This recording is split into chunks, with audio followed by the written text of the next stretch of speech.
പുതിയ എപ്പിസോഡിലേക്ക് എല്ലാവർക്കും സ്വാഗതം. നിങ്ങൾ ഈ ചാനൽ ആദ്യമായാണ് വരുന്നതെങ്കിൽ ചാനൽ സബ്സ്ക്രൈബ് ചെയ്ത് സൈഡിൽ കാണുന്ന ബെൽ ബട്ടൺ അമർത്തിയെന്ന് ഉറപ്പുവരുത്തുക. എങ്കിൽ മാത്രമേ ഈ ചാനലിൽ വരുന്ന പുത്തൻ വീഡിയോകൾ നിങ്ങൾക്ക് നോട്ടിഫിക്കേഷനായി നിമിഷനേരം കൊണ്ട് അറിയാൻ സാധിക്കൂ. മഴക്കാലങ്ങളിൽ നടാൻ പറ്റിയ ചെടികളെ കുറിച്ച് ഒരുപാട് പേര് ചോദിച്ചിരുന്നു. എന്തൊക്കെ ചെടികൾ നമുക്ക് മഴക്കാലങ്ങളിൽ നടാം, മഴക്കാലങ്ങളിൽ കുറഞ്ഞ കെയർ കൊടുത്തിട്ട് നടാൻ പറ്റിയ ചെടികൾ ഏതൊക്കെയാണെന്നൊക്കെ ഒരുപാട് പേര് ചോദിച്ചിരുന്നു. അപ്പോൾ ആ ചോദ്യങ്ങൾക്കുള്ള ഒരു സിമ്പിൾ വീഡിയോ ആയിട്ടാണ് ഇന്നത്തെ എപ്പിസോഡ് കണക്കാക്കുന്നത്. നിങ്ങൾക്ക് മഴക്കാലങ്ങളിൽ നടാൻ പറ്റിയ കുറച്ച് ചെടികളിലേക്ക് കിടക്കാം. ഒന്നാമത്തെ പ്ലാന്റ് ബാൽസം ആണ്. ബാൽസം നമുക്ക് എളുപ്പത്തിൽ വളർത്താൻ പറ്റിയ വളരെ ബ്യൂട്ടിഫുൾ ആയിട്ടുള്ള ഒരു പ്ലാന്റ് ആണ് ബാൽസം.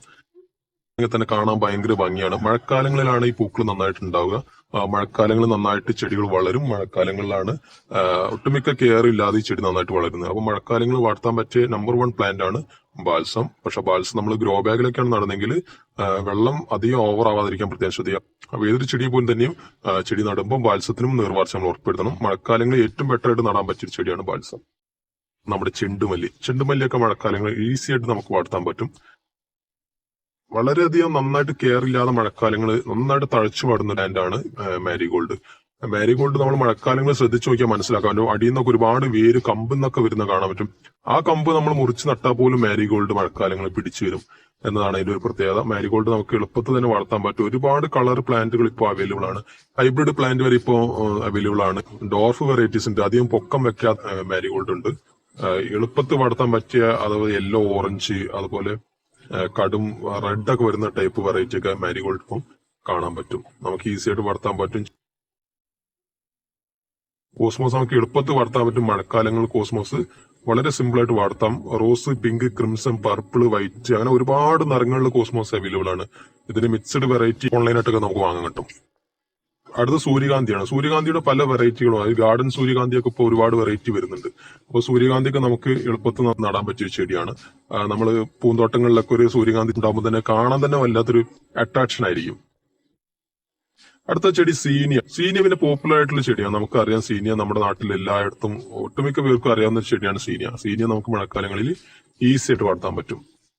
അടുത്ത ചെടി ക്ലിയോമയാണ്. ക്ലിയോമ നമുക്ക് എളുപ്പത്തിൽ മഴക്കാലങ്ങളിൽ വളർത്താൻ പറ്റിയ ഒരു ചെടിയാണ്. നല്ല രസമുള്ള പൂക്കൾ ഉണ്ടാവുന്ന ഒരു ചെടിയാണ്. ഒരു ചെറിയൊരു സുഗന്ധവും ഇതിനുണ്ട്. അപ്പൊ നമുക്ക് വീടുകളിലൊക്കെ എളുപ്പത്തിൽ വളർത്താൻ പറ്റും. ഇതിന്റെ കുറച്ച് കളറുകൾ ഇപ്പൊ ഉണ്ട്. Pink, light purple, rose, white അങ്ങനെ ഒരുപാട് കളറുകൾ ഈ ക്ലിയോമയിലും വരുന്നുണ്ട്. ക്ലിയോമ നമുക്ക് എളുപ്പത്തിൽ മഴക്കാലങ്ങളിൽ വളർത്താൻ പറ്റിയ ഒരു ചെടിയാണ്. അടുത്ത ചെടി സാൽവിയാണ്. സാൽവിയ നമുക്ക് കണ്ടു കഴിഞ്ഞാൽ തന്നെ കണ്ണിന് വളരെയധികം മനോഹരം തോന്നുന്ന ചെടിയാണ്. നമ്മളിതൊക്കെ വീടിനടുത്തൊക്കെ ഒരുപാട് നിരനിരയായിട്ടൊക്കെ നട്ട് കഴിഞ്ഞിട്ടുണ്ടെങ്കിൽ അത് വല്ലാത്തൊരു അട്രാക്ഷൻ തന്നെയാണ്. ആ മഴക്കാലങ്ങളിൽ നമുക്ക് ഈസി ആയിട്ട് വളർത്താൻ പറ്റും. ചെടികളുടെ കൂട്ടത്തിൽ സാൽവിയ ഉൾപ്പെടും. കാരണം സാൽവിക്ക് നമ്മൾ പ്രത്യേകിച്ച് കെയർ കൊടുക്കേണ്ട ആവശ്യമില്ല. മഴക്കാലങ്ങളിൽ ഓവറായിട്ട് മഴ പെയ്തു കഴിഞ്ഞാലും ഈ ചെടിക്ക് ഒന്നും സംഭവിക്കുകയൊന്നുമില്ല. അഗ്രസീവായിട്ട് വളരും, അഗ്രസീവായിട്ട് പൂവിടും. അങ്ങനത്തെ ഒരു ചെടിയാണ്. ഒരു ട്യൂബുലർ ബ്രൈറ്റ് സ്കാർലറ്റ് ഫ്ലവർ ഒക്കെയാണ് ഇതിനുണ്ടാവുക. അത്യാവശ്യം ബുഷിയായിട്ട് തന്നെ ഈ ചെടി വളരും എന്നാണ് ഇതിന്റെ പ്രത്യേകത. മഴക്കാലങ്ങളൊക്കെ നന്നായിട്ട് ബുഷിയായിട്ട് വരാൻ ഒരു ചാൻസ് ഉണ്ട്. അപ്പൊ ഒന്ന് ക്രോപ്പ് ചെയ്ത് കൊടുക്കുന്നത് നന്നായിരിക്കും. സൈഡിലേക്ക് വരുന്ന ചെടികളൊക്കെ ഉണ്ടെങ്കിലും ഒക്കെ ഒന്ന് ക്രോപ്പ് ചെയ്ത് നന്നായിട്ട് വെട്ടി കൊടുക്കുകയാണെങ്കിൽ ചെടി നന്നായിട്ട് ഒരു നല്ല രൂപത്തിൽ തന്നെ കിട്ടും. പിന്നെ അതിന്റെ ടോപ്പ് ഭാഗം നന്നായിട്ട് പൂ വന്നു കഴിഞ്ഞാൽ കാണാൻ ഭയങ്കര രസമാണ്. അപ്പം സാൽവിയ തീർച്ചയായിട്ടും നിങ്ങൾക്ക് ഒന്ന് സെലക്ട് ചെയ്യാം മഴക്കാലങ്ങൾ നടാൻ പറ്റിയ ചെടിയായിട്ട്.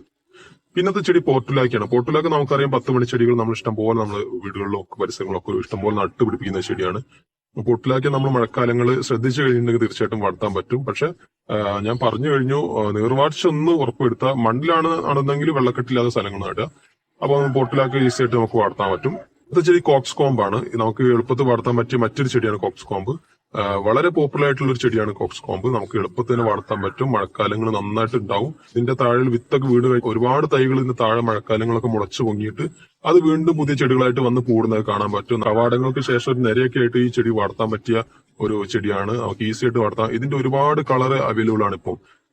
ഞാൻ തന്നെ 5-6 വെറൈറ്റി ഞാനിപ്പോ വീട്ടിൽ നട്ടിട്ടുണ്ടായിരുന്നു. ഇതിന്റെ ഇപ്പോ ഒരു ഗോൾഡൻ യെല്ലോ, പിന്നെ ഒരു സിൽവർ റെഡ്, ഓറഞ്ച്, ഇതൊക്കെ നല്ല പോപ്പുലർ ആയിട്ടുള്ള കളറുകളാണ്. ഈസി ആയിട്ട് നമുക്ക് വളർത്താൻ പറ്റുന്നതാണ് ഇതിന്റെ പ്രത്യേകത. നമ്മുടെ അമരാന്തസിന്റെ ഒരു വർഗത്തിൽപ്പെട്ട ചെടിയാണ് കോക്സ് കോമ്പ്. എളുപ്പത്തിൽ തന്നെ വളർത്താൻ, കൂടുതൽ പൂക്കൾ വരും. നമ്മൾ കെയർ കൊടുത്തിട്ടില്ലെങ്കിലും പൂടുന്നതാണ് ഇതിന്റെ പ്രത്യേകത. നന്നായിട്ട് പൂടും. പൂ വിരിഞ്ഞു കഴിഞ്ഞാൽ തന്നെ ഇത് ഒരുപാട് ദിവസം നമുക്ക് പൂക്കൾ ഇതിനെ വാടാതെ കിട്ടും. പിന്നെ ഒരു ചെടി നടുന്നേക്കാളും നല്ലത് ഒരുപാട് ചെടികൾ കൂട്ടത്തോടെ നടുന്നതായിരിക്കും കോക്സ് കോമ്പ് കൂടുതൽ ഭംഗി ഉണ്ടാവുക എന്നാണ് എനിക്ക് പറയാനുള്ളത്. നമുക്ക് ചട്ടിയിൽ നടുന്നതിന് പകരം നിലത്ത് നമുക്കൊരു നിരയായിട്ടോ അല്ലെങ്കിൽ ഒരു പാഷ്യലായിട്ട് നമുക്ക് കോസ്കോമ്പ് നടാം. അങ്ങനെ നട്ടു കഴിഞ്ഞാൽ കാണാൻ ഭയങ്കര രസമായിരിക്കും, കൂടുതൽ അട്രാക്ഷൻ കിട്ടും. നമുക്ക് കളർ മിക്സ് ചെയ്തോ മിക്സ് ചെയ്യാതെ ഒറ്റ സിംഗിൾ ലൈനൊക്കെ ആയിട്ട് നമുക്ക് ചെയ്യാൻ പറ്റും. അങ്ങനത്തെ ഒരു ചെടിയാണ് കോസ്കോമ്പ്. തീർച്ചയായിട്ടും നിങ്ങൾ വീട്ടുമുറ്റത്ത് നടേണ്ട ഒരു ചെടി തന്നെയാണ് കോസ്കോമ്പ്. അപ്പൊ ഇത്രയും കാര്യങ്ങളാണ് ഈ വീഡിയോയിൽ പറയാനുള്ളത്. ഇനി നമുക്ക് അടുത്ത വീഡിയോയിൽ നമുക്ക് പുത്തൻ വിഷയമായിട്ട് വരാം. അതുവരെ ബൈ.